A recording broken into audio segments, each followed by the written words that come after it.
CRD in for Duval County in the state of Florida is now in session. The Honorable Russell Haley presiding. May God save the people of the state of Florida and this honorable court. There'll be absolutely no talking or communicating. Please make sure your cell phones are turned off. You may be seated. Good morning, everybody. Good morning.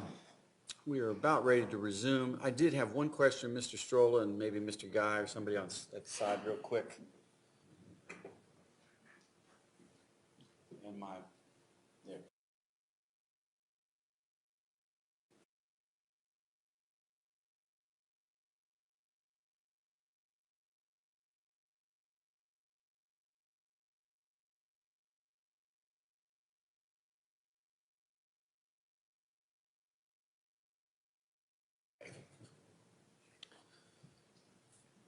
All right, then, Mr. Strolli, two things. One, I got a message that earlier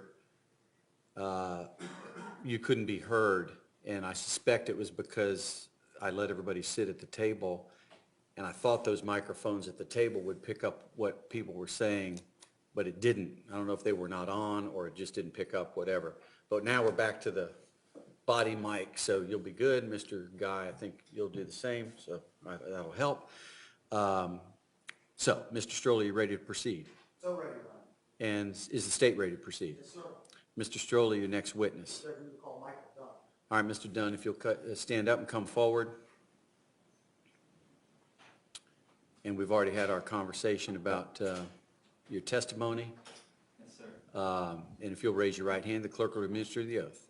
Do you solemnly swear or affirm that the testimony you give shall be the truth, the whole truth, and nothing but the truth, so help you God? I do. Thank you. All right, Mr. Dunn, if you'll come around and have a seat over here at the table, or at the witness chair.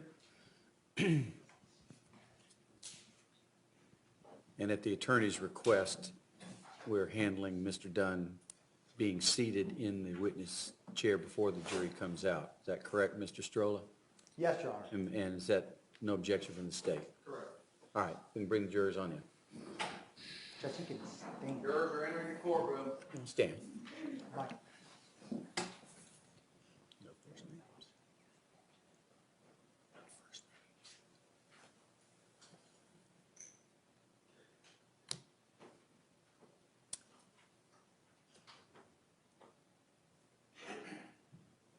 Good morning, ladies and gentlemen, and welcome back. You can have a seat.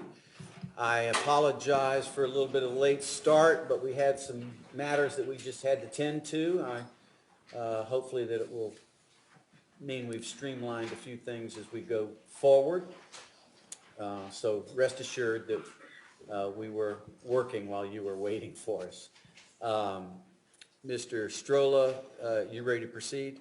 So ready, Your Honor. Stay ready to proceed? Yes, sir. And Mr. Strolla, your next witness? Thank you, Your Honor. We had called Michael Dunn. All right, and ladies and gentlemen, obviously Mr. Dunn is here on the stand.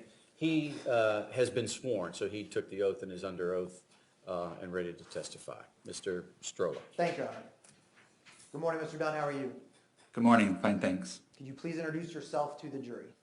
Hi, good morning. I'm Michael Dunn, D-U-N-N.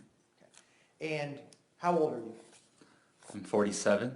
And what line of work are you in? I'm a computer programmer, like software developer. And is that your background? Yes, for the past 22 years I've had progressive experience in that field. Okay. And any type of physical work or manual labor, anything like that? No, unfortunately I had a motorcycle accident as a young man and I'm fairly sedentary, not too much sports, things like that. And based on that motorcycle, did you sustain pretty good injuries? Yes, to my lower back.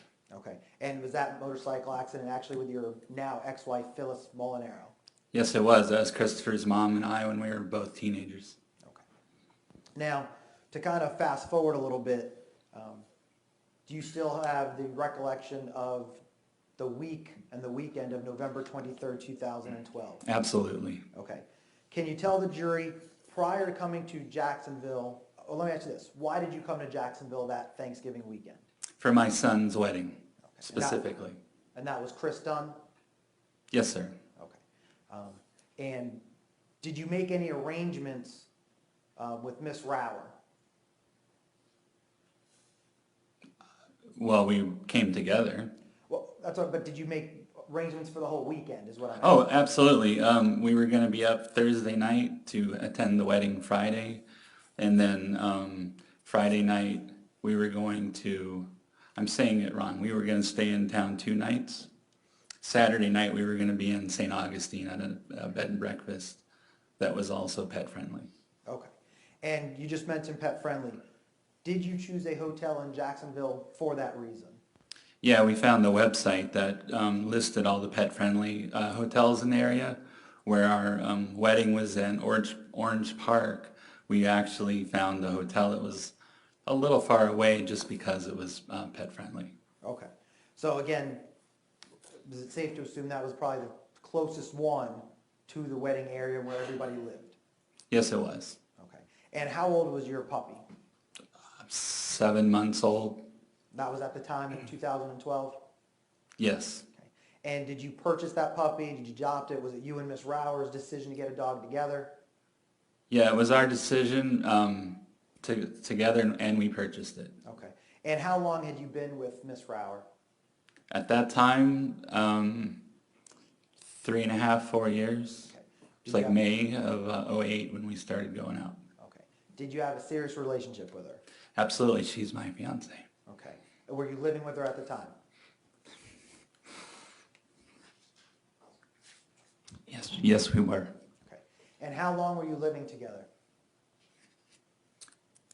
If we were together 3.5 years, we were living for 3 of those. Okay. So we dated about 6 months before things got serious. Okay. And where was this, I guess we'll call it a premarital home. Where were you guys living at that time? You don't have to give me an exact address, but what area were you living in? It was South Patrick Shores, commonly referred to as Satellite Beach. Okay. And did you live there the entire 3 years together? No, we did not. Okay. When did you move there? We had been there almost, I think we had just renewed our year lease, so we were coming up on our 2nd year there. Okay. And how would you characterize Satellite Beach? Small beach community. Okay. Friendly neighborhoods? Very much so. We were just south of Patrick Air Force Base, so we had, young people in the area, surfers, an eclectic group, retirees. I mean, it was a nice community. Okay. And even, I believe, correct me if I'm wrong, you lived close to the beach. We were on the beach, our backyard, and then there was a dune, and then there was the beach. Okay. And was that beach also pet-friendly and accessible to animals? Yes, it was. Okay. And is that one of the reasons why you guys decided to get a dog together? Yeah, all the neighbors, I mean, quite a few of the neighbors in our area, if you will, it was like 8 different townhouses, and most of them had pets, and that was kind of what prompted us to get one. And this was a small subdivision. You said there was about 8 condo units? Yes. Townhouse units? Yes. Okay. And when you drove up to Jacksonville, did you make arrangements to take care of the dog? I mean, did you bring supplies for the dog, things like that?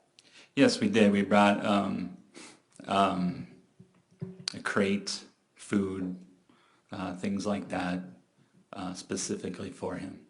And do you have children? They're all grown. Okay. Does Miss Rower have children? Yes, they're all grown as well. Okay. Was this dog kind of your guys' child? Yes. Okay. And what was his name?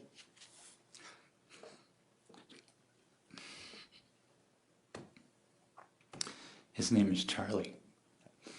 And obviously, you were close with Charlie even after 7 months with him? Yeah, if I worked from home, of course, he was with me, but when I would, even when I would go into the office, I would take him. And what kind of dog is Charlie? He's a French bulldog. What size is he? He's very small. I mean, at 7 months old, he was maybe 15 pounds. I think he's pushing 25, 30 now. Okay.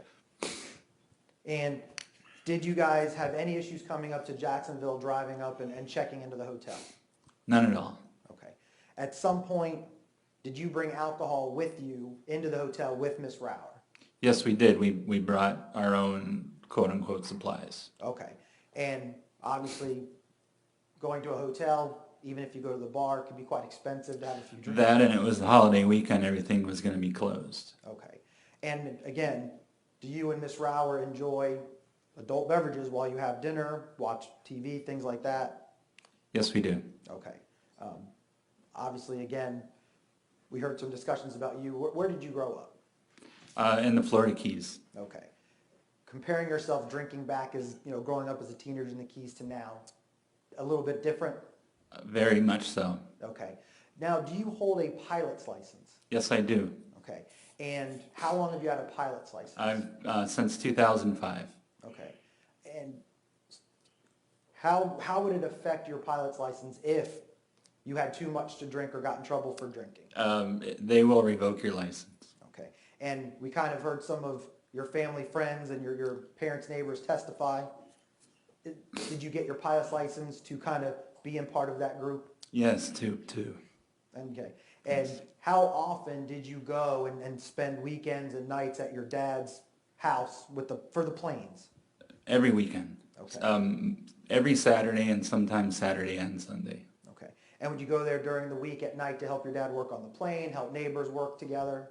Yeah, Dad usually hosted dinner parties, just informal get-togethers, and so we would go by there to enjoy time with them. And would that also include holidays? Would the community kind of get together for holidays even? Yeah, it's a fairly tight-knit group. If they weren't at Mom and Dad's house, they would be at somebody else's house, but it was the same crowd of people going from house to house. Okay.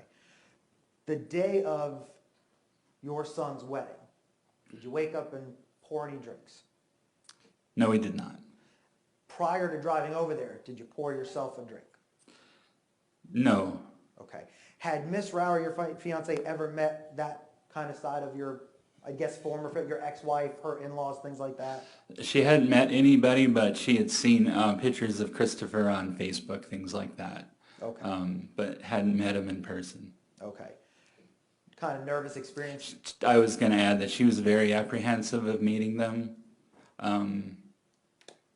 Was that because of how she thought maybe she wouldn't be received? Exactly. She was worried about that. Any issues at the wedding? Did anybody have any apprehension with welcoming Miss Rower as your fiance? No, they made her feel very welcomed. And then obviously you heard your ex-wife testify, Yes, I did. and that was Phyllis Molinaro? Yes. Okay, same thing. Were there any concerns, even with your ex-in-laws, your ex-brother-in-law, ex-mother-in-law, any type of animosity or hard feelings? Towards me? Yes. No, everybody was happy to see me. I was happy to see everybody. It was, it was a nice time. Okay. At any point in that evening, did you have an alcoholic beverage? Yes, I did. Okay. How many do you recall having? Not many. I mean, they were small, so if I had a couple, it was, I would say Rhonda's characterization of 3 to 4 is probably accurate. Okay. And again, we kind of see the little small styrofoam cups in here today. That's like a half a drink. Okay. And would that be accurate as to kind of the cups at the wedding? Absolutely. All right. And did you hear me ask them kind of, was it a solo cup? Do you know what a solo cup is? Yes, I do. Would those be significantly larger than what they had at the wedding? Absolutely. Okay. Did you bring any of your own supplies in your pocket? You bring a flask, anything? No, like that? absolutely not. Okay. We were there to meet, to be respectful to a wedding, not to partake, as it were. Okay. And were you also going to the bar to get Rhonda drinks? Yes, I was. Okay. And then apparently, does Miss Rower like white wine? She prefers white over red. Okay. Did they have any white wine at the wedding? No, they did not. Okay.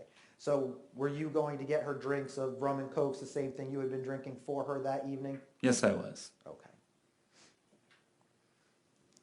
Any effects of that alcohol at all on you?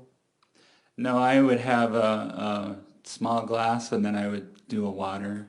Plus, we were eating. And that's what I was going to ask you. Did they have appetizers? Did they have an entree, main course, things like that? Yeah, they had a full buffet. I mean, it's full on dinner. And did you eat the buffet? Yes, I did. Did you ever go back for seconds? I think I did. At that time, Were you working out or anything like that? Any type of physical fitness? I'm sorry to say no. Okay. Was that a topic of you and your fiance about? Yes, it was. She kind of make fun of you about the. Well, that, and she was exercising and working out at the time, trying to get me to do it with her. Now, at some point, did you have conversations with family and friends there at the wedding? Absolutely. Again, when you walked out and you left, can you tell the jury why you left your son's wedding? Well, when we left early, I apologized for leaving early, but I had warned him ahead of time that we were going to have to take off about 7 o'clock because Charlie was in the room by himself in a crate, and he was going to need a potty break. Okay. And how far away was the wedding from the hotel that you were at that was pet friendly? Drive time. Roughly a half hour, 30 to 40 minutes. Okay. And again, there was some discussion earlier about you had lived in Jacksonville how many years ago? It was 1995. Okay. So what's that? It's almost 15 years, is that Okay. right? Are you familiar? Did you memorize Jacksonville? Did you know exactly where you were when you came back up? Some things were familiar. The 295 loop was. I seem to recall NAS was west on that somehow, but I had stayed at my brother-in-law's apartment when I was here during the week. So did you ever take up residence or have your own house? No, apartment? I just stayed with him. And that was with Don Mays? Yeah, that's when I first met Don. We both worked for the NAS Mega Center. Okay. And what were you doing for the Navy then? We were working on a huge multi-million-dollar system. Okay. Now, at some point when you left the wedding and you were driving back to the hotel, whose idea was it to stop at the gas station? Rhonda wanted to get a bottle of white wine. And that's because they didn't have white wine at the wedding? Correct. Okay. And she was planning on picking up a bag of chips? Yes, she was. Okay. Did she eat at the wedding? Did you see Not very much. She ate, she picked around her plate more than ate. Okay. And at that point, why did you pick that gate gas station? Any reason at all? It was on the way. I mean, we got off the highway and I was following my GPS map, not really knowing where we're at, but it was the first place we saw. Okay. So as you get off the highway, GPS just kind of said, get off this exit. You didn't punch in convenience store. No, we punched in our hotel as the destination. All right. And then you kind of just happened to, like you said, this was the first place you passed? Yes, it was. Okay. Do you recall, looking back on it now, how far away the hotel was from that gas station? It wasn't very far. I've heard testimony it was like 3 miles away, and that seems about right. Okay. And was there a lot of traffic that evening? Was it bumper to bumper? I mean, Jacksonville's kind of famous for rush hour traffic. Was this rush hour? 7:30 in the evening. I don't think that qualifies as rush hour, but I don't recall any heavy or light. It just is normal traffic to me. Okay. Now, when you pull in, how do you end up finding that spot? It was the closest spot to the door that was open. And why did you take that spot? So we didn't have far to walk to Okay. the door? And you knew Miss Rauer was going to get out to go buy the wine and chips? Yes, that's correct. That was our purpose. Okay. And Miss Rauer's door actually would have been closest to that sidewalk, right, to walk in the door? Yes, it was. Okay. So it would have been the closest even for her to go into the store? That's correct. Okay. At some point, did you hear loud thumping bass? Yes, I did. Okay. Can you tell the jury, what did you see or hear when you pulled into that spot? When I pulled into the spot, there was a red SUV in the adjacent area, adjacent parking spot. Okay. And do you recall if there were other spots available? I don't recall. I think there were some very far away, like extreme left, but nothing, like there wasn't anything right on the other side of the SUV. It was take the spot next to the door or take the spots that were way far away. Okay. And again, you knew at that point you were going there to let your fiance out to go get chips and wine. Right, just in and out. And did you have that discussion before you even pulled in the gas station? That we were getting chips and wine? Yeah. I knew she was getting wine. The chips were a surprise. Okay. Okay. In terms of this music, would you characterize it as music or just the loud bass thumping? I just heard the thumping. Okay. And there was some testimony about, you heard Miss Rower say, oh, I hate that thug music. Yes. Okay. Was that because you could hear the lyrics, or was that because the bass was so loud? It's just the bass. Okay. And do you recall when you were parking there, how soon Miss Rower got out of the car? Did you guys sit there and have any type of conversation? No, I think our conversation was her holding out her hand for some money and me giving her a kiss, hurry back. Okay. So basically, is it fair to say it took a few seconds before you put the car in park and she was out of the vehicle? That's correct. Okay. She have any issues walking into the store? No. Okay. At that point, did you have any physical sensations about this thumping bass? It actually started a few seconds after she went in the store. Okay. There was music, but then it got really loud. Okay. And by really loud, was it just, it's kind of annoying, or was your rear windshield? But body panels of the SUV were rattling. My rear view mirror was shaking. My eardrums were vibrating. I Okay. mean, this was ridiculously loud music. Okay. And in Satellite Beach, you said there's young people, there's surfers. Have you been in an instant where people have their music or their bass loud? Yes, at gas stations, if you pull up and the guy right across the island from you is a Jeep or whatever, their cars tend to be open. I've had, I've asked people to turn it down before, and they do it happily. Okay. Do you do it, does it make you angry that people have their bass or music loud? No, not at all. Okay. Have you ever had, well, in your experiences, when you've asked someone, hey, would you please turn it down, have you ever been threatened or cursed at back? Never. Okay. And when they do turn it down, what is your common response? Thank you. Sustain. That night, did you ask the guys in the red SUV to turn down that bass? I did. I said, can you turn that down, please? Okay. Did you say anything like, I can't hear myself think? If I did, it wasn't to them. It was kind of like a muttered to myself. Okay. But do you even recall making that statement out loud? I do not. Okay.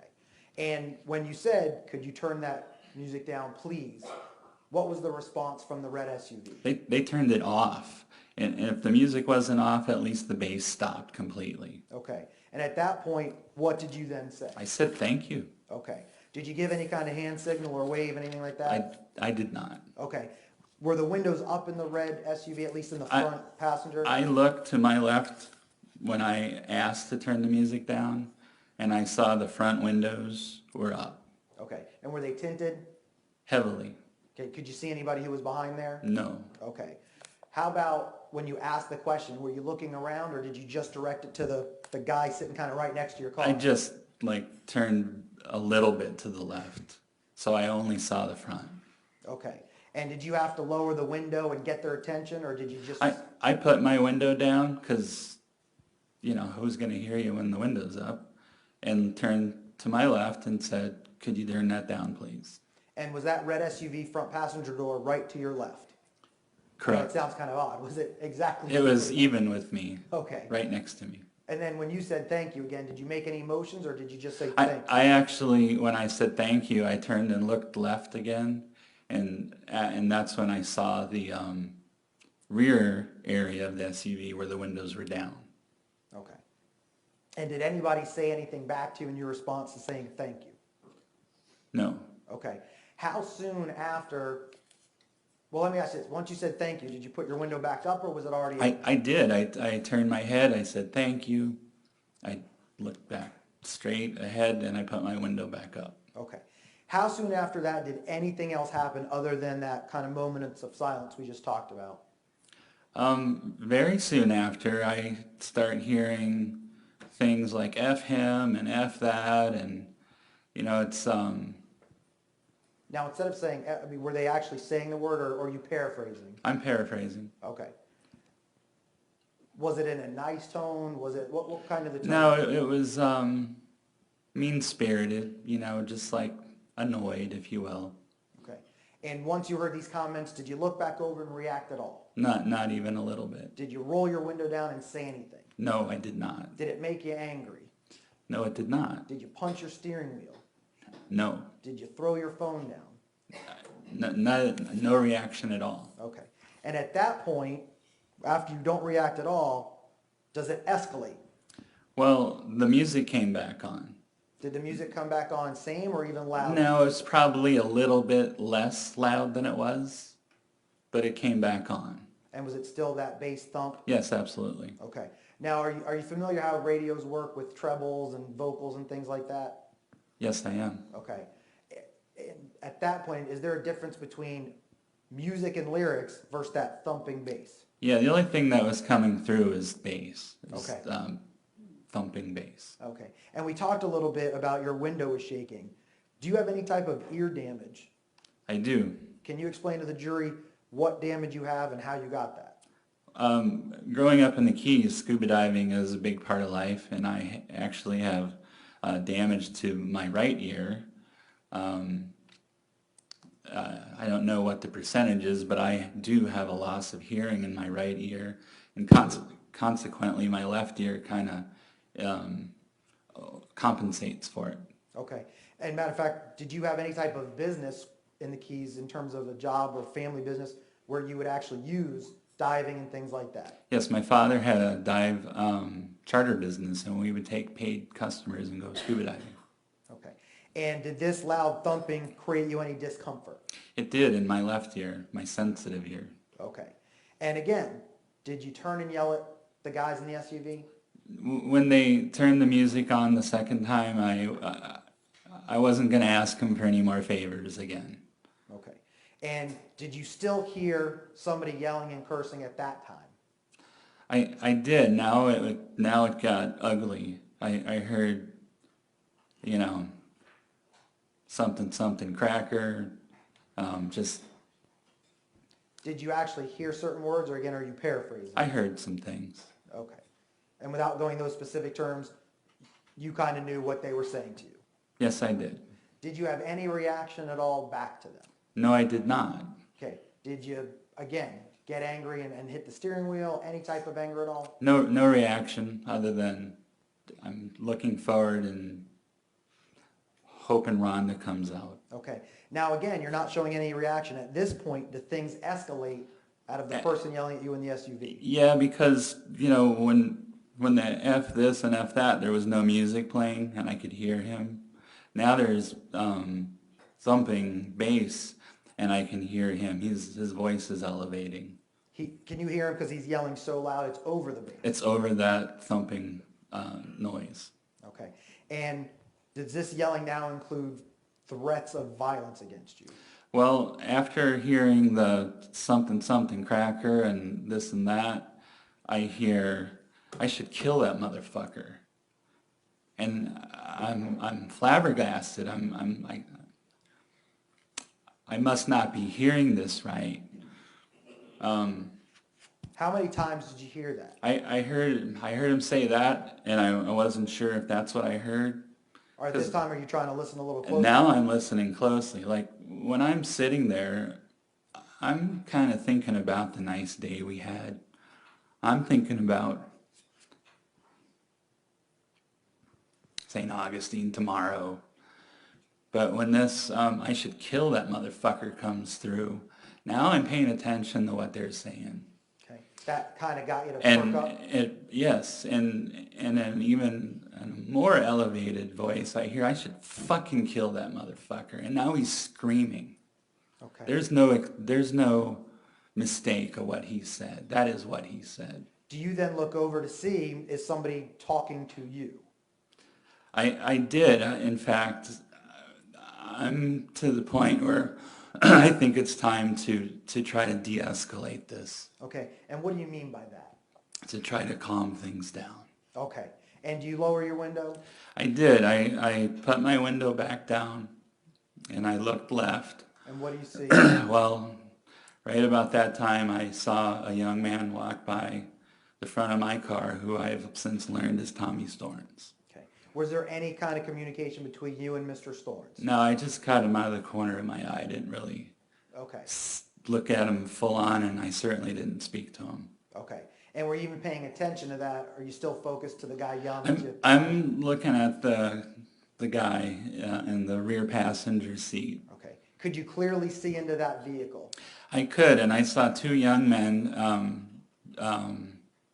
with menacing expressions. Did they look happy with you? No, not at all. Does the one, let me ask you this, was the window up or down on that back passenger SUV? Down. Okay, was it halfway down? An All inch the way down. All the way flat down. Did you have any unobstructed view looking over your left shoulder, looking into that vehicle? An unobstructed view. Right. And you could see two men sitting there? Yes, I could. Two young men. Okay. And at that point, did they ever turn their attention towards you and look at you? They did, and I asked, "Are you talking about me?" Now let me stop you there. There's a famous line with Al Pacino that says, "Are you talking to me?" Did you say that to these young men? I think the inflection on that is talking, and my inflection was on me. I said, "Are you talking about me?" Right. And why did you ask that as a question if they were talking about you? Well, they were saying they wanted to kill the MFer, and I wanted to know if I was that MFer. Okay. And if they did say yes, and you said you wanted to de-escalate it, what were your intentions of talking to that back passenger? Well, I wanted to make it clear that I had said thank you. I mean, I didn't mean any disrespect by asking him to turn the music down. Did you tell them to turn it down, or did you ask them? I asked them, I said please. And have you done that before in the past? Absolutely, without reservation. Okay. And again, saying a common courtesy is to say thank you when someone does you a favor.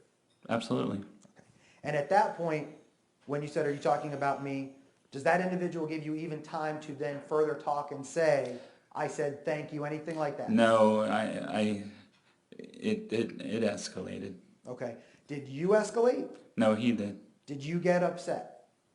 No. Did you have any words at all to him other than, "Are you talking about me?" There wasn't time. I mean, I didn't have a chance to say anything. And what was the response from the person in the back passenger of that SUV when you said, "Are you talking about me?"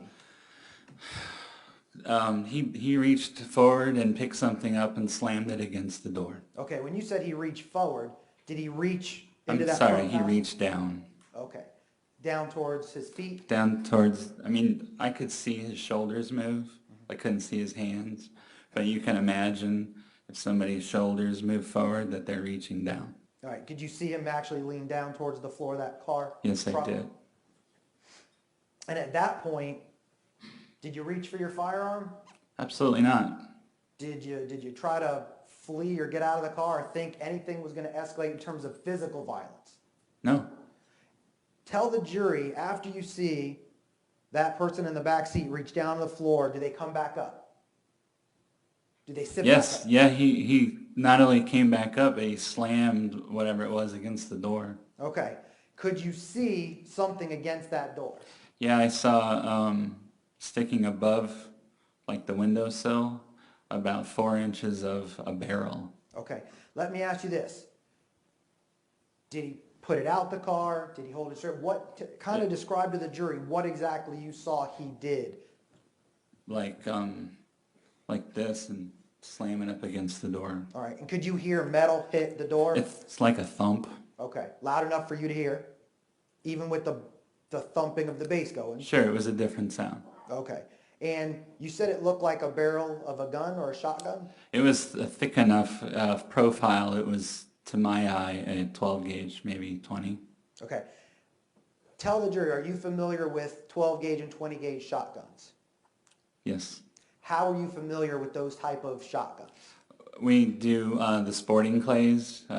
That's like skeet but you know, the birds come from different directions. It's like shooting skeet.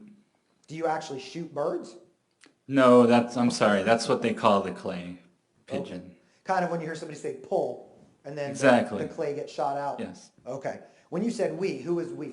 My father and quite a few people from the aviation community. Okay. And how long have you shot sporting clays? Well, I did it as a child. I say a child, like 12. But since 2005, fairly regularly with my father. Okay. Kind of a family, community activity? Yes, it would be one of those Saturday things. We would go fly and then go shoot trap. Okay. And so you understand how shotguns work? Yes, You understand how they fire? absolutely. You understand how projectiles come out of a shotgun? Very much so. Okay. Now, at this point, he reaches down and slams up what you think you see as a shotgun. Is that correct? Yes, sir. Do you reach for your firearm? No, I do not. Do you say anything to him of "you're dead"? Any word? No, that you use at that point? he slammed something against the door and said, yeah, I'm gonna fucking kill you. Because when I asked him, are you talking about me? He was just saying I should kill that MFer. And I asked him, are you talking about me? And I didn't know what it was at first. But when he says, yeah, I'm gonna fucking kill you, I look and I'm looking at a barrel. He's showing me a gun and he's threatening me. Okay. And again, you said it was only a few inches of that barrel? Yeah, I'm estimating 4. Okay. And again, at that point, did you grab your firearm? I did not. Okay. Did you have any words back in terms of retaliation? No, I was in fear for my life and I was probably stunned. Okay. At that point, how did that make you feel? Had anyone ever pointed a gun at you or even said the words I'm gonna I'd kill never you? been threatened, let alone threatened with a firearm before. Not threatened with death. Okay. And at this point, in terms of your mental processes, could you even imagine it would escalate to that point over asking someone to lower their radio? I was incredulous. Excuse me for my ignorance. What does incredulous mean? I couldn't believe what I was seeing and hearing. Okay. And were you frozen in that seat? I was. Okay. And where was Miss Rower, your fiance? She was in the store. Okay. And from the back window of that SUV to you, would that be a diagonal straight line? Yes. And then from you to the front of that gate entrance, would that be a diagonal straight line? Yes, we were in line. Okay. So if somebody had fired a shotgun from that angle, anybody coming out could be hit. That's correct. And that would include your fiance. Right. Okay. Did you even have time to look back to see if Miss Rower was coming out? I did not. Okay. Now, you don't pull your weapon at this point. You're sitting there. What happens now? Well, I didn't react to this. I'm just like processing what's going on. And this young man in the back seat, the back passenger seat, opened his door, you know, like he cracked it. He just popped it open. Could you hear the door unhinge? Yes, and I saw it move just a little bit. Okay. And at that point, because you've already said you were in fear of your life when he said, "You're dead, bitch," with the gun, right? Well, he said he was gonna effing kill me, but after he opened the door, then he looked at me and said, "You're dead, bitch." And were you still sitting there in shock? Yes, I was. Were you still in fear for your life? I became even more fearful at that point. Okay. At that point, what did you believe was about to happen to you? I thought I was gonna be killed. Did you even think he might even be able to get a shot off? Yes, I did. Okay. But I still didn't go for my gun at that time. Okay. Why is that? Why did you not reach for your gun? I couldn't tell you. Hoping that the situation was gonna de-escalate. I was in fear for my life, but I wasn't to the point where I was ready to employ deadly force. Okay. And were you even thinking about at that point? Not really. I was just like going, oh my God, where is all this hostility coming from? All right. And at that point, is Miss Rower even in your view sight yet? No. Do you even know if she could be standing outside your car? She could be, but my focus is to the left, and she could be standing right there. Okay. And of course, you know, a lot of things are going through my mind. It's not just my life, it's hers too. Let me ask you this. At any time, did any of the people in the SUV try to calm that individual down? No, when Stop.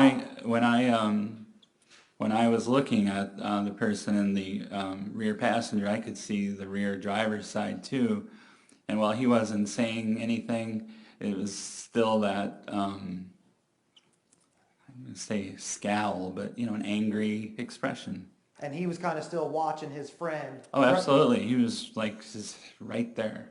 Did anybody in the front seat or any time, did that back window ever come up or go up halfway or an inch, anything like that? No, it did not. Okay. And again, you don't know who else is in that vehicle other than somebody working the radio, I guess.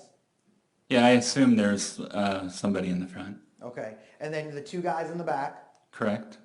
and then the one guy threatening you in the back. Correct. Okay. So now you said you see him move and you hear the door unpop. Right. Do you see the door open? Yes, Okay. At this point, are you still frozen in fear? I am. Okay. What changes? What is that variable? After the continued threat of "you're dead, bitch," now the door opens and this young man gets out. And as his head clears the window frame, he says, "This shit's going down now." And at any time, do you see that man try to get rid of what you thought was a shotgun that he was holding against that door? Well, when the door opened and he said, "This shit's going down now," that shotgun's not sticking up anymore. Okay. But you didn't see his body movement try to get rid of it and then get out?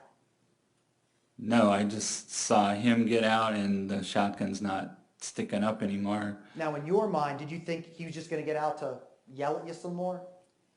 No, this is the point where my death is imminent. He's coming to kill me. He's coming to beat me. I'm not real sure what his intentions are. Actually, he made it very clear what his intentions were. But again, you only know what you're being told and what you see.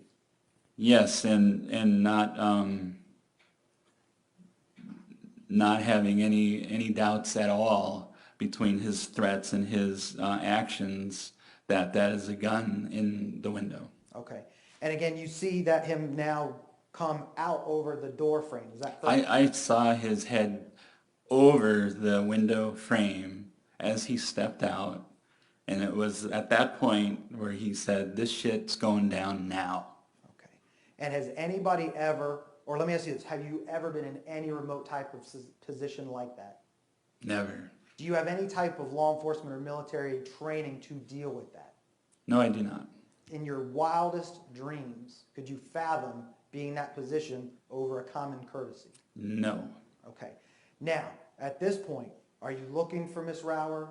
Are you trying to figure out where she is? What's going through your mind when he said, "This shit's going down now"? What went through my mind is that this was a clear and present danger, and I said, "You're not going to kill me, you son of a bitch." Okay. And as you said that, were you looking at him or were you now moving to get that firearm? I said that as I was retrieving my pistol. Okay. And where was your pistol? It was in my glove box. Where do you routinely keep that pistol? In my glove box. Okay. Is that the same pistol we saw here today? Yes, it is. Does that pistol fit all the way down deep into that holster? Yes, it does. That's the actual holster you would use for concealed carry. Okay. And if you're concealed carrying it, it's not open carry like you see in the Wild West where the old cowboys could grab their trigger and pull. Right, that's inside the waistband holster. Right. And does that trigger guard, that holster cover that trigger guard? Yes, it does. You can see how it's molded over when the gun fits in, it completely covers the trigger guard. Okay. And when did you have that, or when did you purchase that firearm? In the early 90s, like 90, 91. Okay. And would you take that to go target practicing? Yes, I would. Okay. And that's the paper targets you see at shooting ranges? Yes. Okay. Any type of modifications or customization to that gun? The only thing I did was I took the walnut grips off and I put the Packmeyer grips Those are the black grips. It's just non-slip. The walnut is kind of a smooth finish. Exactly. Could slip out. Exactly. And if you're shooting, even at target, does the gun kick? I think the Packmeyer grips look better, and they're probably safer. Okay.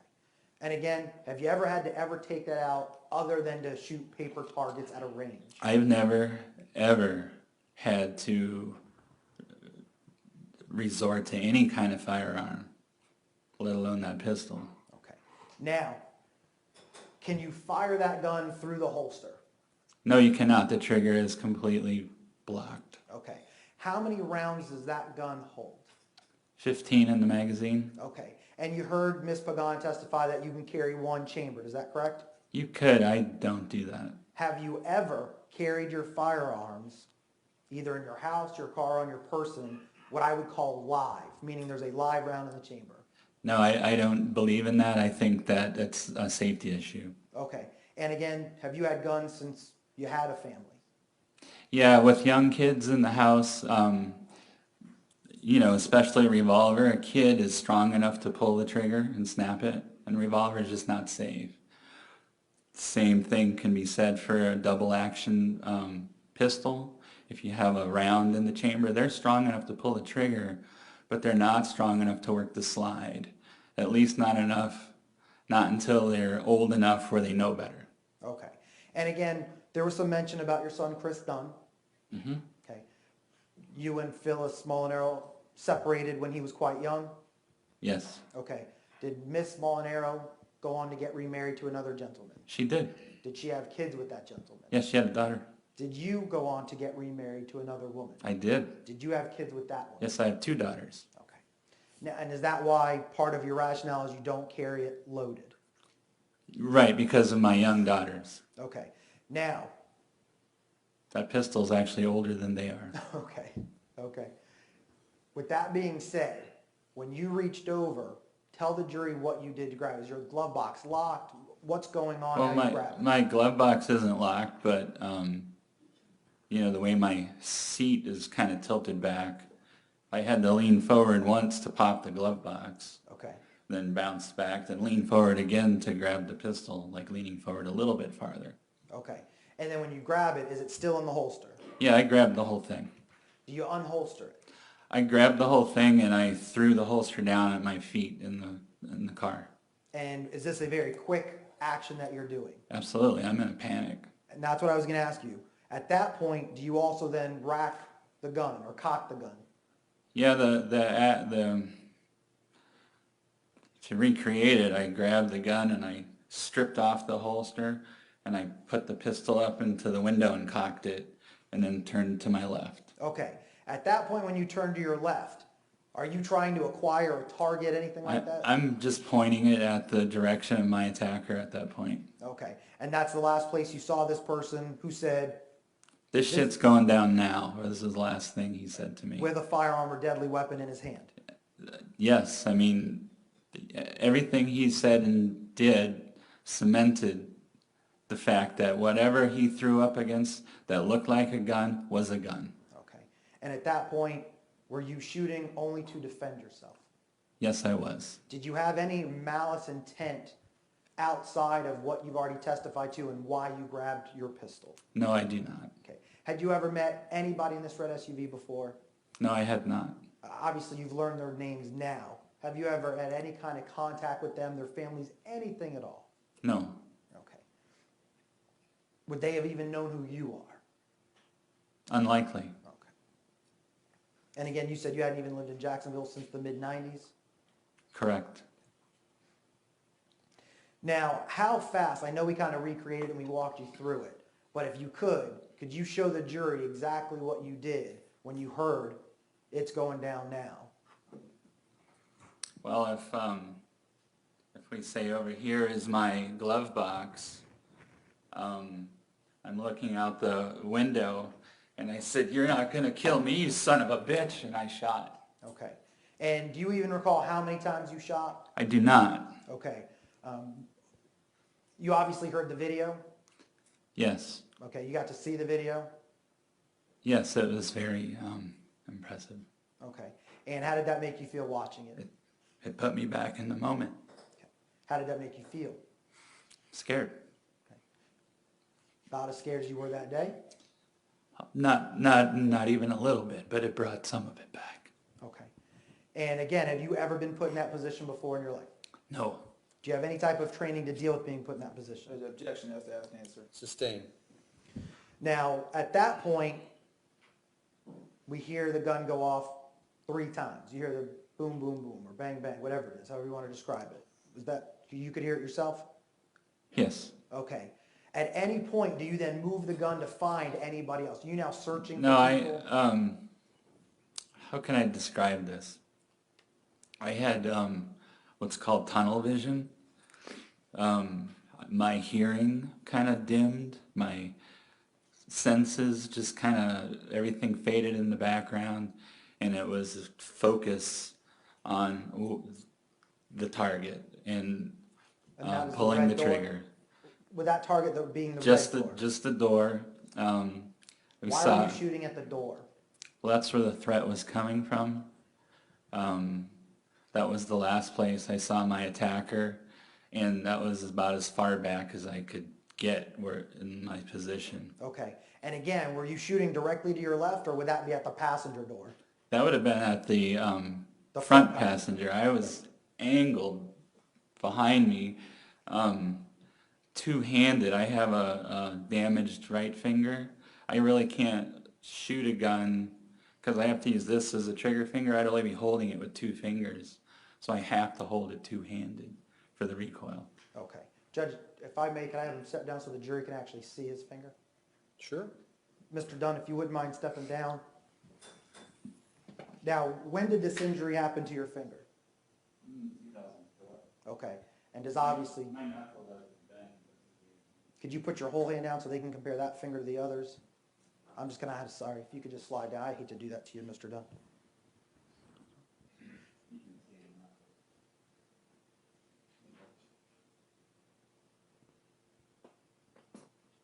And can you tell the jury, how did that injury occur?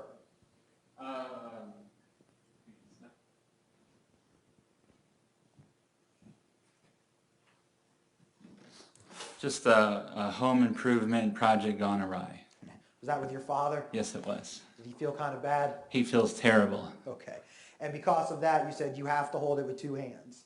Right, because I would otherwise just be holding the grip with 2 fingers, and that's not enough. Okay. And would you even have, would it almost injure you trying to fire the gun in that? I think it would jump out of my hand. I've never tried it, just out of a... Safety issue? Yes. Okay.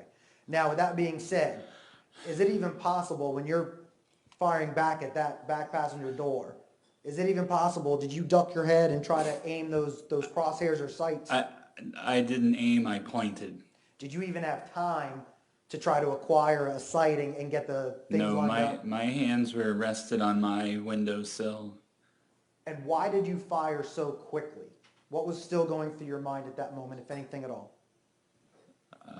I was fighting for my life. Okay. At that point, you felt your life was still in danger. Oh, absolutely. Object to leading. Sustained.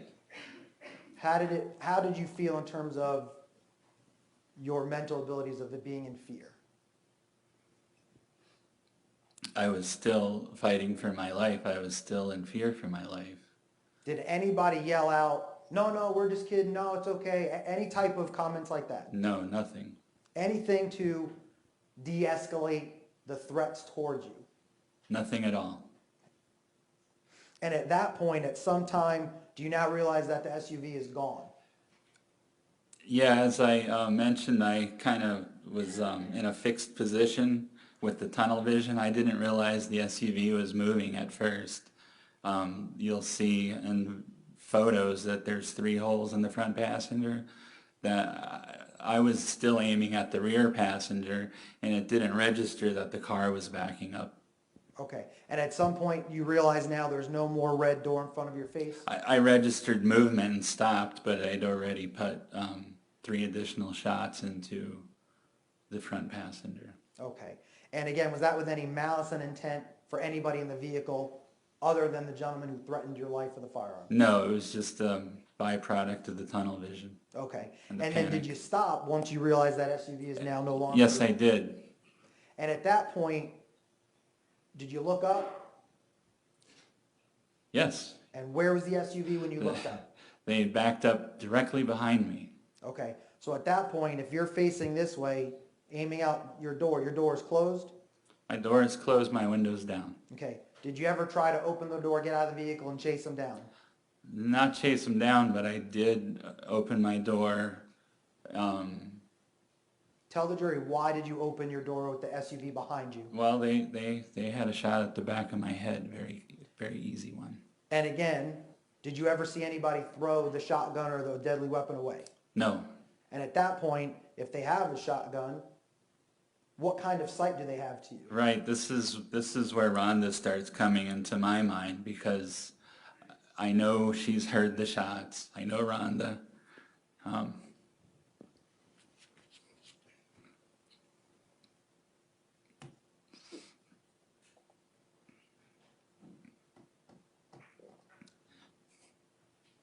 It wasn't just my life I was worried about, no. And was that, in terms of your mental state, how did you still feel at that point in terms of the threat of imminent danger? Right, I mean, it's double, because it's not just me we're talking about. All right. And at some point now, do you see that SUV actually drive towards a different direction or try to drive away? It did, and this is where the, now they're back in line with, if they fire on me, they'll hit the front door, and this is where Rhonda comes out. Okay, and again, with your gun, how many bullets can it fire at a time? One. And that goes in one direction? Yes, sir. Okay, with your experience in training, what does a shotgun blast do? It has a very nice spread. And the further you get away, the bigger that The spread bigger gets? the spread. Okay, that's kind of why you could shoot clays at 50 yards plus and still hit it? And hit it, yeah. Okay.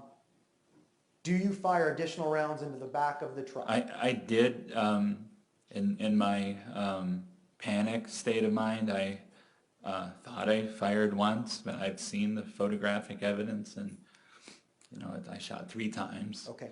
What was your purpose of firing towards the back of that vehicle? Were you trying? I was worried about a blind firing situation where they would, shoot over their heads or whatever and hit me and Rhonda. Was the back passenger window still down? Yes, it was. Could a gun barrel be pointed out that window? Absolutely, it was at a 45. By 45, you mean the angle, Yes, sir. not the firearm? Yes, I meant the angle. Okay. And at that point, what was going through your minds in terms of fear? Were you still in imminent fear? Absolutely. Okay. And what was your purpose of shooting into that vehicle at that angle? To keep their heads down, to keep them from shooting blindly. Okay. And again, at this point, now you know there's at least... 4. And do you know what they have in that car? No, I know there's at least 1 weapon. Now I got, 3, 4 potential shooters. All right. And again, how many are you? 1. Okay.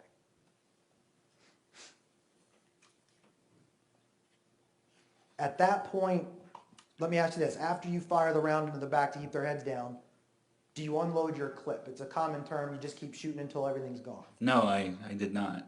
Okay. Why did you stop firing, and at what point did you stop firing? I stopped firing when it appeared that the threat was over.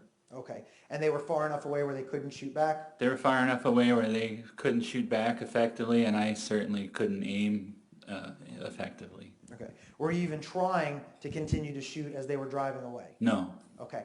At that point, what was your next focus on immediately after that? Getting Rhonda and myself to safety. Okay. Did you try to run into the store? No. When you turned around, who was standing there? Rhonda. Okay. And what did you say to her? I said, get in the car, we gotta go. And what did she do? She got in the car. Okay. And at that point,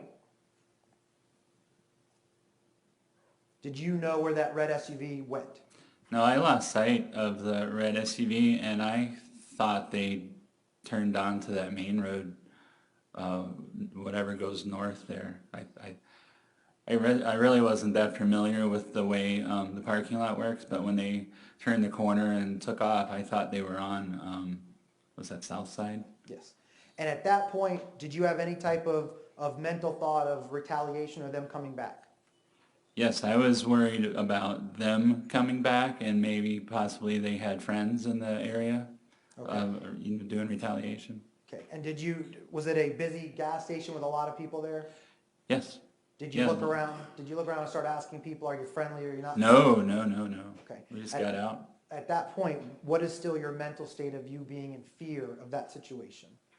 I'm still in a panic. I'm still in, that we're in a very dangerous spot. I mean, I just got my life threatened because I asked them to turn the music down.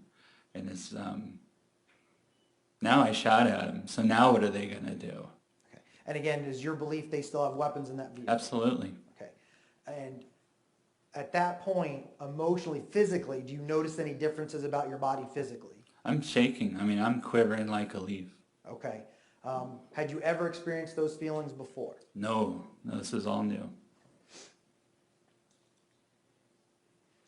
How was Rhonda once you explained to her what happened? Or did you explain to her or try to in the vehicle? I tried to, but she was hysterical. Okay. And were you still shaking and panicking? I wasn't much better. Okay. So was it a little bit difficult for you to verbalize clearly as we are today? Yes, it was. I mean, I tried to get out the fact that they were threatening me. I tried to get out the fact that they were advancing on me. I tried to get out the fact that they were armed, but it was difficult, to say the least. And was that because of your mental state? Both of ours. Okay. Now, how far away, you said, did it take you a long time to get back to the hotel? No, not at all. Do you even remember the ride back, or was it all? I don't remember pulling in. I Okay. mean, You heard Rhonda testify that she got out and she jumped out of the car and ran in. Do you recall that? vaguely. Okay. Do you even recall what parking spot you parked in?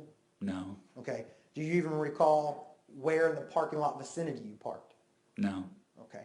And once Rhonda runs in, she's still visibly upset, obviously? Yes, she was. Okay. And at this point, is there any communication between you and her about what you're going to do next or why? Anything like that? No. Okay. What do you do in terms of your firearm? I safed it. I took the magazine out, and then I took the shell that was in the barrel out, and I put it back into the magazine. Okay. And did you have a little bit difficult time? Were your hands still shaking? Yeah, I think I dropped stuff. Okay. And at that point, were you even worried about grabbing it and shaking of what might happen? I was being very delicate. Okay. In terms of your emotional state at that point, were you worried about being followed? And I don't mean by police, I mean people trying to find you to hurt you. Absolutely. We were staying at a hotel that has like a club room at the top floor. And we were there looking out the windows, like a waking nightmare. Every car was a red SUV. I mean, to us, we were just, you have to understand, we didn't know anybody had been hurt. We thought we had just made them go away and that they were going to come back. Okay.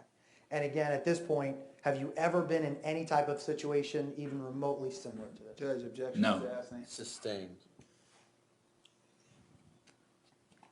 Have you had any type of counseling or training to handle this after a shooting?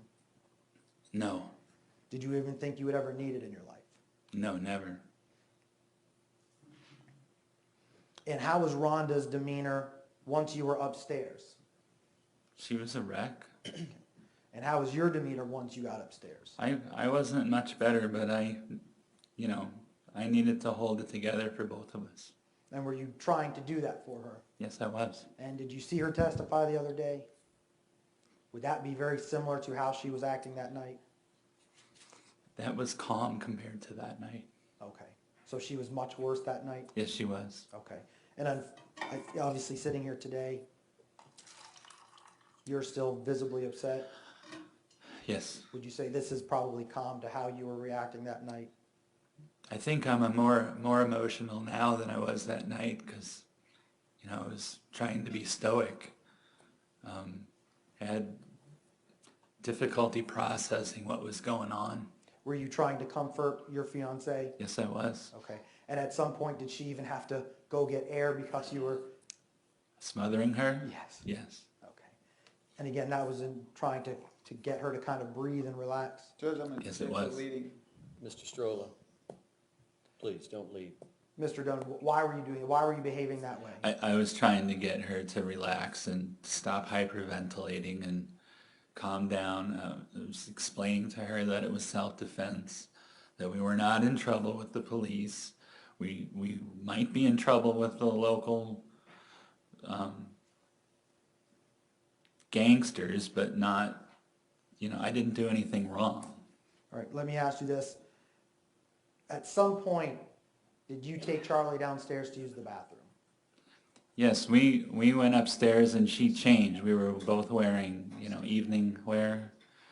And I took Charlie down and to go potty, and by the time I got up, she had just finished changing. Okay, and let me ask you this. We kind of talked about walking the dog. Did you take Charlie out for a walk? No, I took him to just go potty. He was ready to go. Okay. Did you walk him around the parking lot? No, this wasn't an exercise walk. This was just to go potty. Okay. And can you explain to the jury, once you go downstairs in the hotel, where is this area that the animals and the pets could use the bathroom? Oh, it was right outside the door. It was like right around the building. And was it in front, open to the public, on a public road?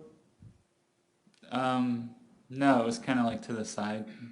Okay. And was it extremely close, you said, right outside that door? Yes. And did Charlie have to use the bathroom? Yeah, it was immediate. Okay. And did you let Charlie walk around and smell the grass or play? No, we weren't. I didn't want to be outside right then. Okay. Did you immediately pick up Charlie and go back to the room? Yes, we did. Or yes, I did. Excuse me. And at some point, there was some discussion about ordering a pizza. Please tell the jury who ordered the pizza. Well, I made the phone call, but it was, Rhonda didn't eat a lot for dinner. Rhonda was upset and her stomach was in knots. And I suggested maybe she needed something to eat to put in her stomach. And did she agree with that? She did in theory, but No, absolutely. I understand. Who actually got the information to order the pizza? I believe Rhonda did. Okay. And at that point, did you go downstairs to get it? Yes. Did you have to go outside and meet somebody outside in the public parking lot? No, it was in the lobby. Okay, and is that lobby secured and locked? Yes, it is. Okay, and explain to the jury how that area works. Like Rhonda started talking about a key card or Well, swiping. the elevator's locked. You have to have a room key to operate the elevator. So the pizza guy couldn't come up. Correct. All right. And again, did you ever go outside other than the area of the elevator to get that pizza? No, I did not. Okay. When you brought the pizza up, did Miss Rauer try to eat the pizza? She did. She tried to eat a slice. Okay. Did you eat any of the pizza? No, I had no appetite. Okay. And at that point, you guys still had some alcoholic beverages in the room you could make? Yes, we did. And did you make them? Yes, I did. Okay. Can you tell the jury, was it to have a nightcap and put your head on a pillow and watch a movie? No, it was trying to calm down, we were both so upset. And at that point, were your hands still shaky? Absolutely. Was your body still shaky? Yes, it was. What about Miss Rauer? She was quaking, Visibly. visibly quaking. Okay. And is that the reason why you poured alcohol? Yes, it is. Okay. At some point, let me ask you this. Did you guys keep drinking all night long? No, I think it was the one that we had. Were you toasting each other of, hey, what a beautiful day? Not at that point. Okay. Was there any type of joy or occasion of, what a wonderful day, let's have a drink? Anything along those lines? No, it was all, we were stunned and, horrified and just couldn't believe that things escalated the way they did Okay. over a common courtesy. Okay. At any time, talking about that, of escalating, at any time, did you ever raise your voice to the men in the SUV? I think when I said, "You're not gonna kill me, son of a bitch," I may have had a little inflection in that, but other than that, no. Okay. Did you ever curse at the men in the SUV? Other than the last thing I said, no. Did you ever say anything derogatory at all to the guys in the SUV? No, I did not, not even when they were saying derogatory things towards me. Okay. Now, at some point, does Miss Rower fall asleep? Yeah, that was around midnight. Okay. And were you able to sleep? I fell asleep around 5 a.m. Okay. Why was it so hard for you to fall asleep? I was still processing the emotions and trying to make sense of what happened. And at this point, are you still upset or shaken? I'm upset and shaken.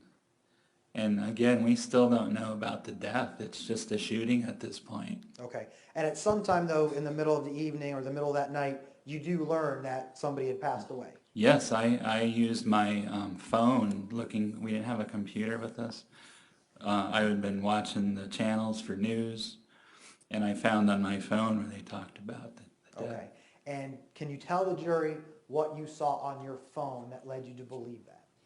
I don't remember exactly what it said, but it was something about a shooting on South Side, and it showed a fatality. Okay. And obviously, if they use the word fatality, you know what that means. Yes. Can you tell the jury how you reacted when you saw that on your phone? I ran to the bathroom. Tell the jury why you ran to the bathroom. I vomited. Okay. And at that point, had you had any food in your system since the dinner at the wedding? Not since dinner. Okay. And again, did at that point you decide to put on a movie or eat pizza? No. Okay. How long were you in that bathroom sick to your stomach? All the rest of the night until, I think I was finally able to lay down around 5. Okay. And what time, did you have a great sleep? Did you sleep until 9, 10 o'clock in the morning? No, we were up at 7. Okay. And at 7 o'clock, where were you when Miss Rower woke up? I was in the bathroom trying to get clean. I mean, I was taking a shower. Okay. And that was because of what you had experienced physically in that night? Yes. Okay. And what did you hear Miss Rower say to you? Well, I guess the TV was on and she saw the news report, and that's where she was calling me. Okay. How was she calling you? Was it just a soft, hey, Michael? No, it was hysterical. Okay. And do you recall what she said when she said that to you, or how she called you? Yes, she said my name 3 times. Okay. And at that point, you knew she was awake? Yes, I did. Okay. Did you go out of the bathroom to talk with her? I did. I went out and I gave her a hug, and I told her I know. And at that point, what did Miss Rower say to you immediately after that hug? Take me home. How many times did she say that to you? Multiple times, like 3, 4 times. Was there inflection in her voice, or was she calm about it? Oh, she was quaking. Okay. Was it safe to say, based on your knowledge and experience, was she panicking? Yeah, she was panicking and almost mute. I mean, she couldn't really talk other than to say, take me home. Okay. And at that point, did you leave the hotel? Yeah, we checked out at 8 o'clock. I mean, we were up at 7 and out of there. Okay. And you still had to get your things together, get Charlie together? It took about that long to get together. Okay. And at some point, did you guys decide, hey, let's go have breakfast? No. Let's go have some coffee and orange juice? No, we had plans to spend the afternoon with my son in St. Augustine, and that was off the table as well. So if you wanted to leave Jacksonville, you could have you had a reservation at a bed and breakfast in St. Augustine? Yes.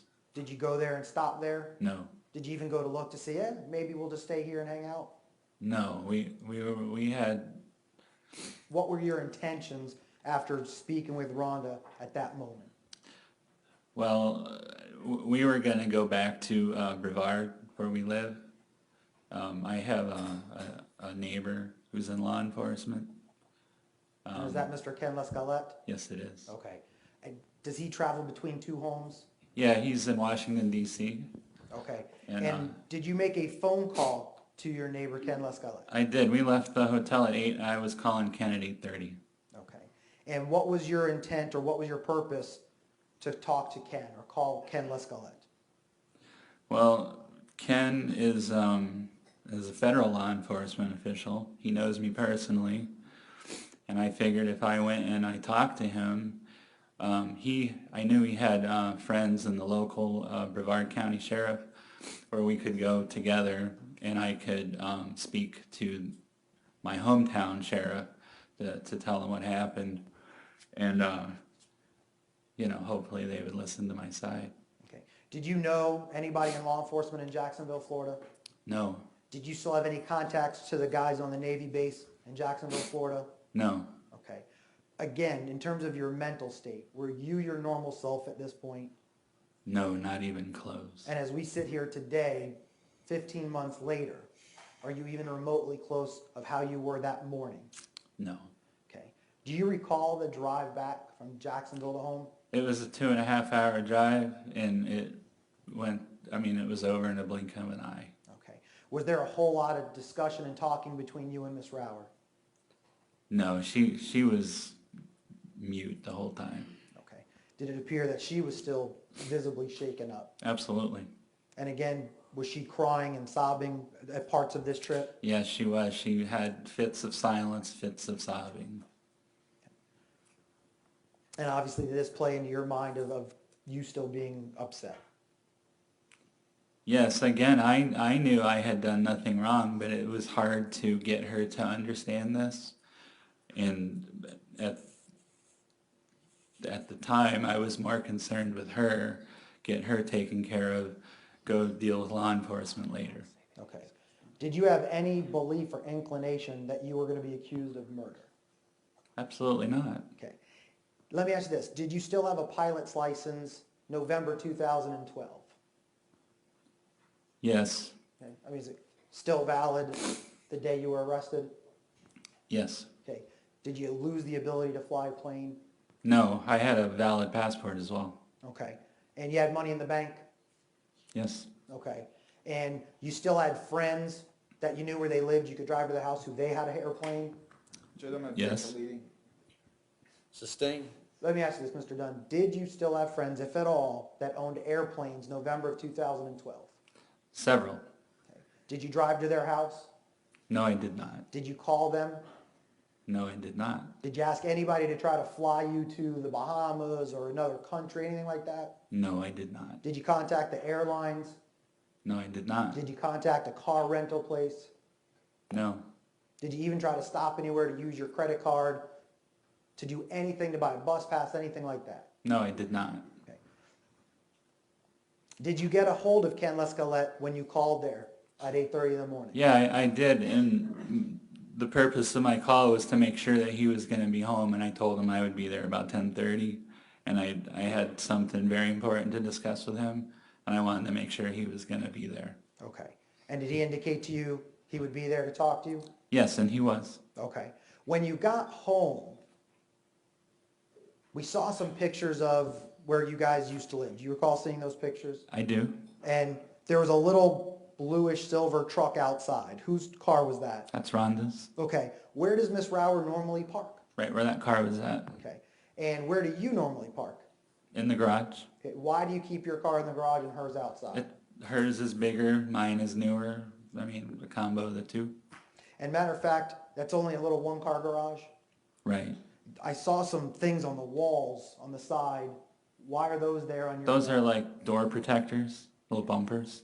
And are those in line with exactly where your door would open? Yeah, I installed those. Okay.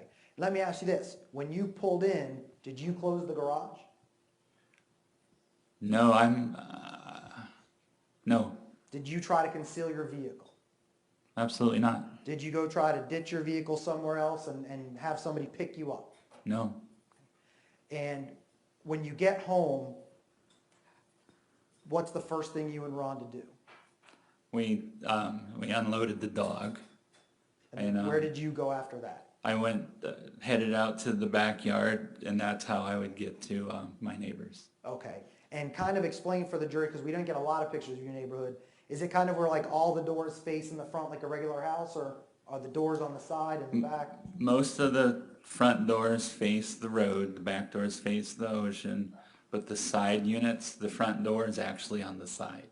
And where is Mr. Lescalais? He's on the side. Okay, so He's got a back door, but I was gonna say, what's the easiest path to get to his house? the back. Okay, and have you done that before? Yes, Have you socialized with him before? yes, Okay, so to walk to that back door was not going to surprise him? no, Okay, that was the usual. okay. And at some point before you went over to Mr. Lescalais' house after unloading Charlie, did Miss Rower get a phone call?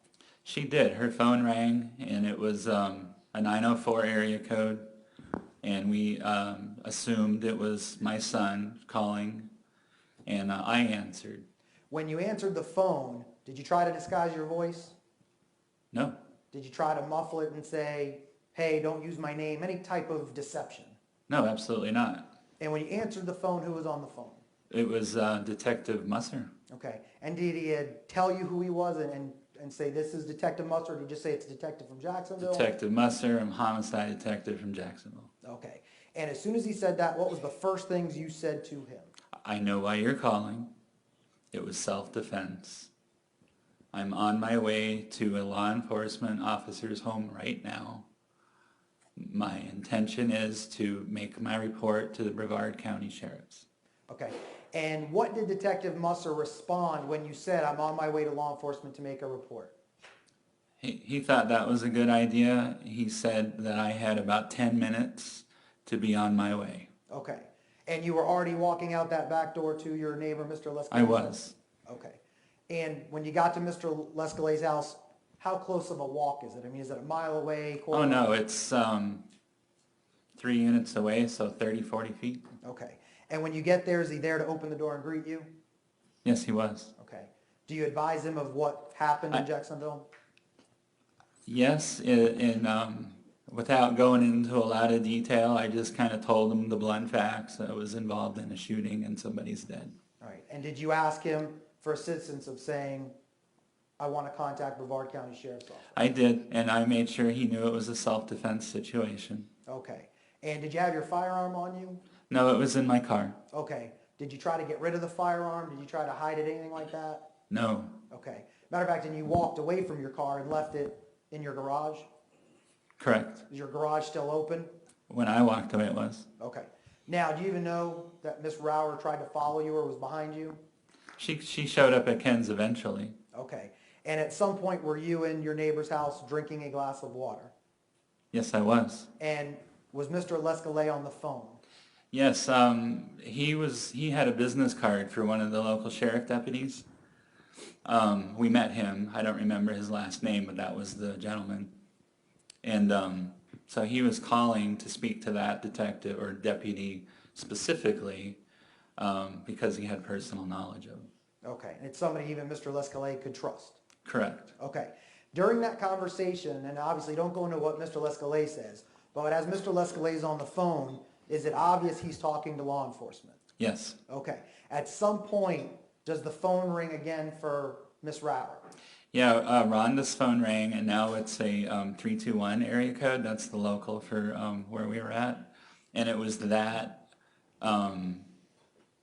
Brevard County deputy sheriff on the phone for me. And then did you get on the phone and talk? I spoke with him. Okay, and what did he say to you when you got on the phone? Did you try to disguise your voice or your name? No. What did you say, or what did he give you instructions? He did, and I was a little confused because I thought Ken, Mr. Lescalais, was on the phone speaking with him, and he was here at our request. But he was actually there to execute a high-risk arrest. Did he tell you that on the phone? Well, he said, I need you to come outside with your shirt off and your hands up. Okay, and when you said high-risk arrest, that's because the witness that testified was that same one? Yeah, I just learned that today, or the other day, sorry. Okay, so he didn't say that to you on the phone, you just saw his testimony? You're right, yeah, he said, I want you to come outside with your shirt off and your hands up. Okay. Did you ever say anything back to him or resist in any way saying, I'm not coming out? No. Okay. What did you do with your shirt? Took it off. What did you do with the phone? Set it down. Where did you do with your person? I went outside. Okay. When you walked outside Ken's front door, or did you walk out his back door? I went out his front door, which is the side. Okay. And that would be closest to the road? Well, actually, it was there was a wall dividing our area with another condo.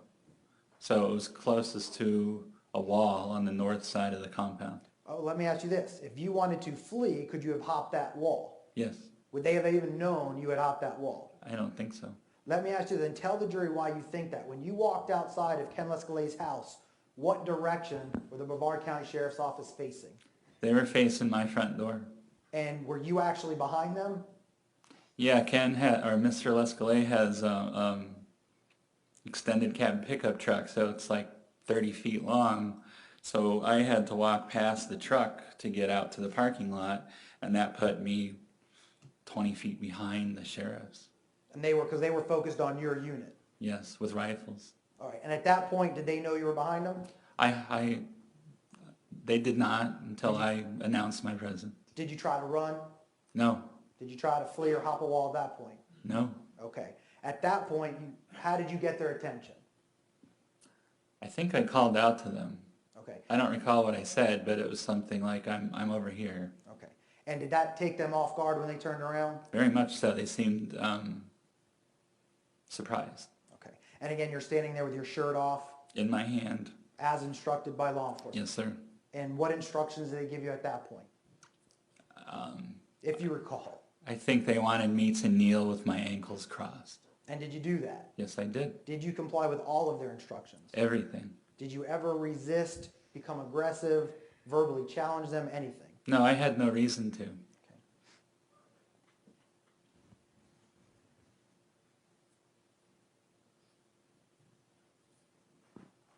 At some point, did they put you in the back of a patrol vehicle? Yes, Did they take you to the Brevard County Sheriff's Office? they did. Okay. Did they tell you why? I'm sure they did. Do you even recall what they No. said? No. What was your state of mind at that point? Well, after what happened the night before and the 2 hours sleep, I think it's safe to say I was not in my normal state. I don't know how to describe it. It was a surreal experience, to say the least. Had you ever been in that mental or emotional state your entire adult life? Never had anything traumatic like that happen. Okay. And at some point were you put into an interview room? I was. Okay. And obviously they had cameras, you could see they had recording devices? Yeah, the cameras were fairly obvious. Okay. And how long did they make you sit there by yourself? It If was you hard. recall. It was hard to judge time at this. I mean, I can tell how long an hour is, but not that day. Okay. And at some point, do detectives come in from the Jacksonville Sheriff's Office? Yes. Okay, and obviously you saw one was Detective Musser? Right, and Detective Oliver was the other. Okay. And do they ask you to give a statement? They did. And did you talk to them? I did. I spoke to them freely. I had nothing to hide. Were you cooperative with them? Yes. Were you trying to be evasive? No, I was not. Were you sarcastic? No. Were you rude? No. Were you disrespectful? Not even a little. And at that point, did you even know that they had already had a warrant for your arrest for murder? No, I did not.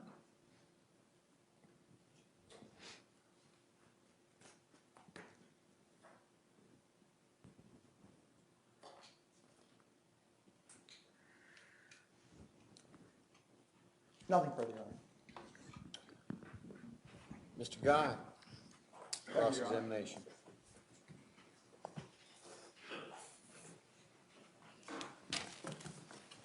Mr. Dunn, you love Rhonda Rowell, Yes, sir, I do. right? You love her a lot, right? Yes, sir, I do. And you loved her back then, correct?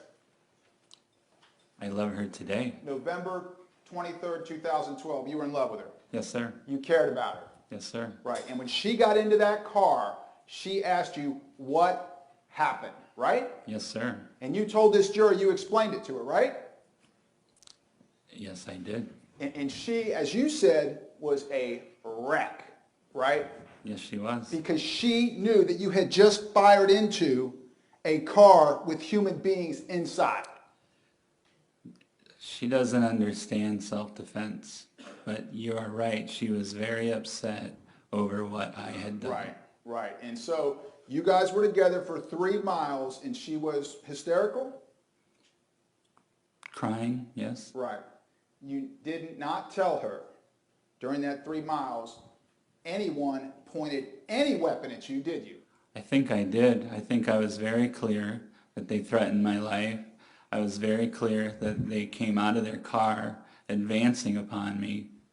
And whether she comprehended what I was saying, I couldn't say. My question was, did you tell her they had a weapon of any kind? Yes, I did. You did. What did you tell her? To tell the jury the term that you used to describe the weapon. I don't know what I said, but I told her that they had a weapon, they threatened my life, and he advanced upon me. Well, how'd you describe the weapon? Did you say they had a sword? Did you say they had a machete? Gun. A gun. You used the word gun with Rhonda Rower. Yes, I did. When? Multiple times.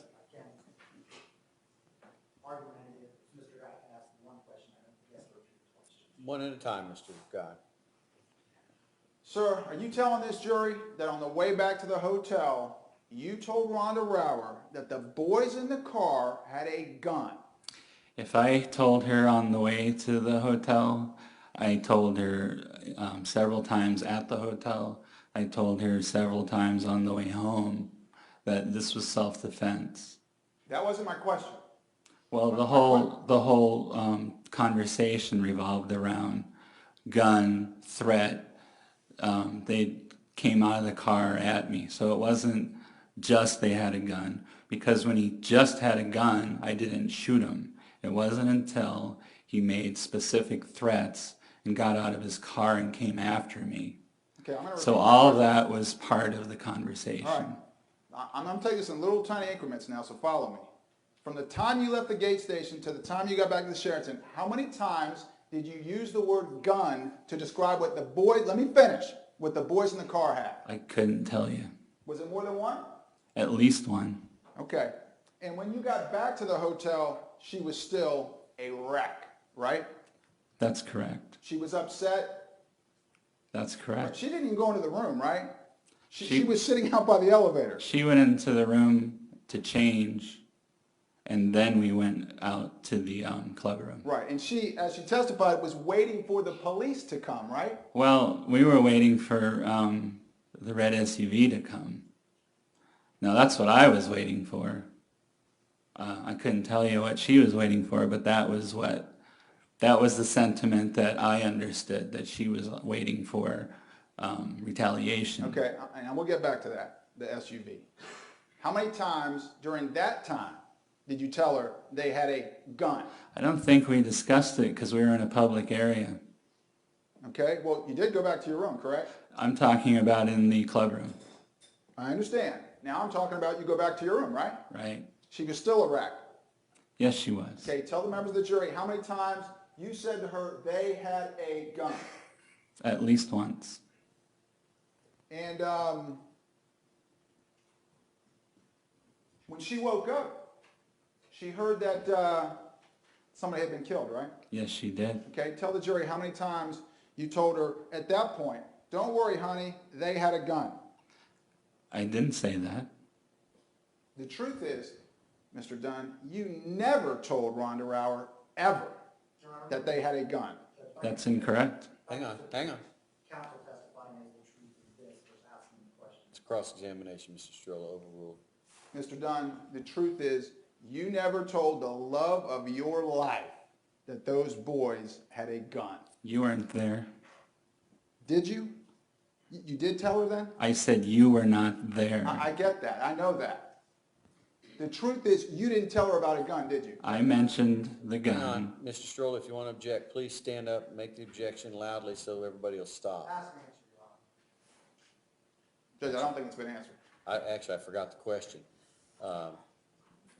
Ask the question again and see if you're gonna make the same The objection. truth is, you never told Rhonda Rower they had a gun. That is incorrect. Same objection. All right, well, he's answered. You never told them they had any kind of weapon, did you? That's incorrect.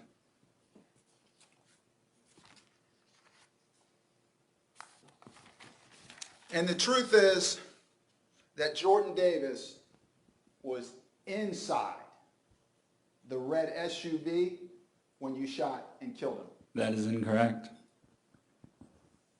Do you remember, the letter? I'm going to call it the letter that you dictated to your brother Matt What was the title? the day after Thanksgiving, Black Friday 2012. Looks like this. Yes, I do. You remember that? I do. Okay, tell the jury how that came to be. I wrote that as like therapy for myself to get it out, as well as to inform my family and friends of what really happened, to counter the lies and misinformation that the state attorney and the media were putting out about what happened. So this is it. This is the historical document of what happened on the evening of November 23rd, 2012, correct? Sure, with reason. I mean, I didn't write the nasty words for my grandmother to read. Anything other than that you didn't write?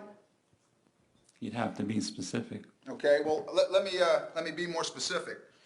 Do you remember writing, quote, on page 2? Do you need a copy? I don't have a copy of it with me. Would you like one? Would you like one? Sure. Your Honor, Page 2. and I'm only going to object to reading something that's not in evidence and improper impeachment, no predicate. Sustained. Sir, is that the letter? It appears to be. All right. Well, I want to be right. Is that it? And Judge, for the record, I'll mark it, I think we're on 8S. S as in Sam, Yes, sir. okay? For identification purposes. Yes, sir.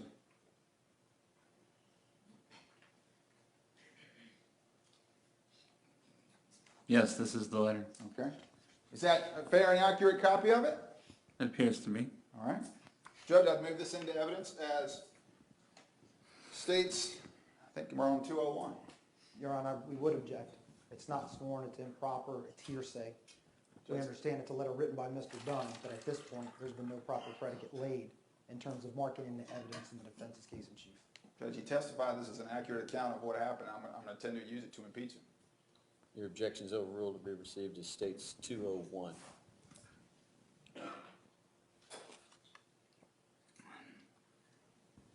Thank you, Madam Clerk. Again, the top of page 2. I'm going to ask you to look for this language. Quote, when I turned back to my left, the guy who was advancing on me had apparently seen me go for my own weapon and dove Your Honor, I'm back only gonna inside. object. It's improper impeachment. He hasn't been asked if that's what he said. He hasn't been asked. Sustained. Judge, let me clarify. You just told this jury that when you fired Jordan Davis, you now know who he is, right? Mm-hmm. Was outside the car. Is that what you said? His door was open. I don't know where his body was, but I wrote here he apparently did because of what I learned later. Hold on, not 5 minutes ago. Didn't you just tell this jury he was outside the car? He sure was. I mean, his door was open. Okay, but you wrote in your... You know, if his feet were outside and his body was inside, that's a little splitting hairs. Mr. Dunn, did you write, he had apparently seen me go for my own weapon and dove back inside the SUV? Absolutely, that's what I wrote. That's not what I knew at the time, but this is what I surmised. You referenced those were your words though, right? That's in that document? Correct. Okay. And you referenced this interview with the sheriff's office. You remember that? Yes. Okay. They read you your constitutional rights, right? Yep. Yes? Yes. Okay. And you agreed to speak with them? Yes, I had nothing to hide. Right, and it's on videotape, correct?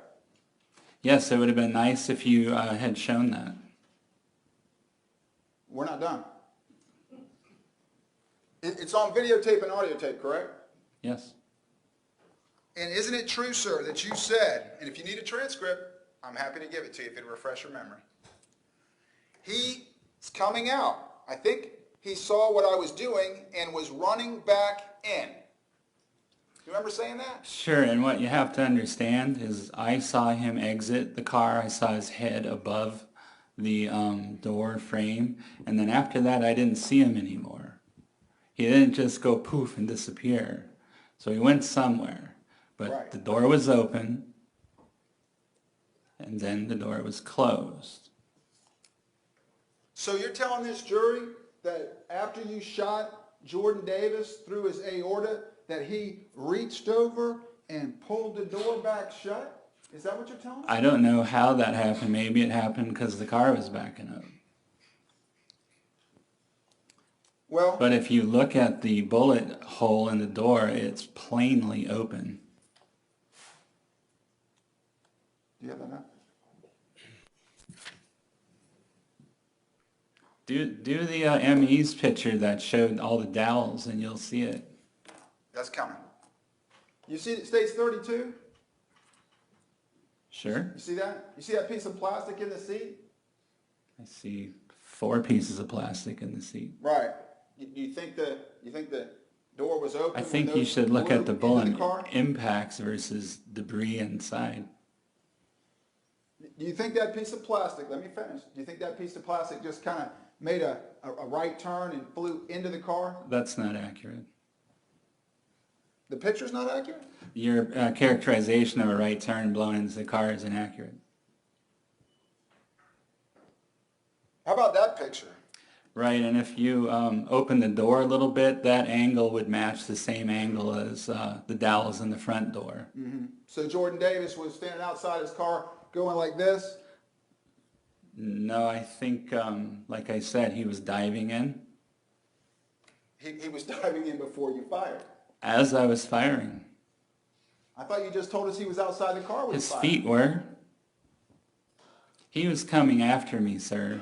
What he did after he saw me go for my weapon, he didn't try to say anything. I didn't see him.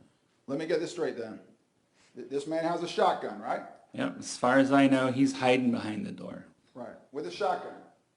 Yes. I mean, you said you described I it saw 4 inches of thick barrel. right, and you know what a shotgun looks like. Absolutely. Okay. And this is the man who's been carrying on now for how long saying, I'm going to kill you, you're dead, something, something, right? Yes. Okay. So what you're telling this jury is that when you actually turn your attention away from him and go to grab a firearm, that he suddenly changed his mind and said, oh, you know what? You're right. I won't do that. Is that what you're telling the jury? I don't know what he's thought or said, but apparently. I guess he changed his mind. Apparently.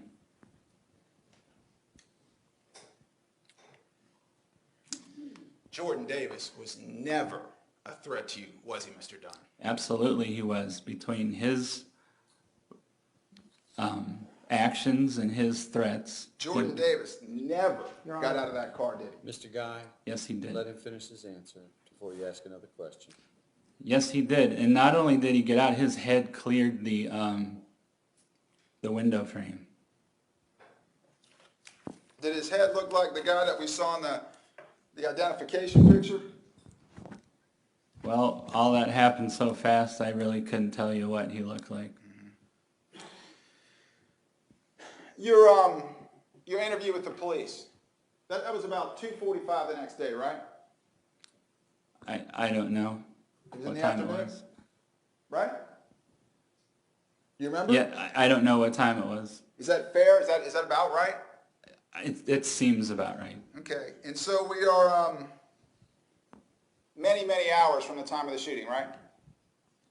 Yes. And you're the stoic one, right? Yes, I was still in You're shock. remaining calm for Rhonda, right? Yes. But the truth is, sir, you lied to the police, didn't How you? so? Well, they asked you specifically, was the music playing when you pulled up? And you said, no. Do you remember that? I do, and I don't remember the heavy bass being an issue when we first pulled up. Okay, but that's not what they asked you. They asked you, was the music playing when Right, you pulled and up? it wasn't. I mean, if they had music on, it wasn't heavy bass where I would notice it. Okay, but it was loud enough to be thug music, right? That's how what Rhonda characterized. I don't recall saying that. You don't recall saying, I hate that thug music? No, if I would have said anything, I would have called it rap crap. Thug music isn't a term I would use. So Ms. Rower got that wrong? I wasn't gonna say anything about it, but I don't recall saying that, and that's not a term I would use. Okay, but I mean, she wasn't upset when y'all were at the gate station, right? When you pulled No, in. but realize there's a lot of trauma afterwards, and she could have imagined something. She could have imagined it. You could have imagined a gun, correct? Anything's possible, sir. It's just not likely. Like I said, between his threats and actions, they were reinforcing what my eyes were telling me. And the detectives actually went on about the music, didn't they? And you said no. It wasn't until Rhonda got out of the Your car Honor. and she had been gone for a little bit. Again, I'm going to object to improper impeachment. Again, there's no predicate to read from it evidence because there's been no dispute. Judge, it's a prior and inconsistent statement. Lack of foundation predicate. Let me see counsel at the sidebar real quick.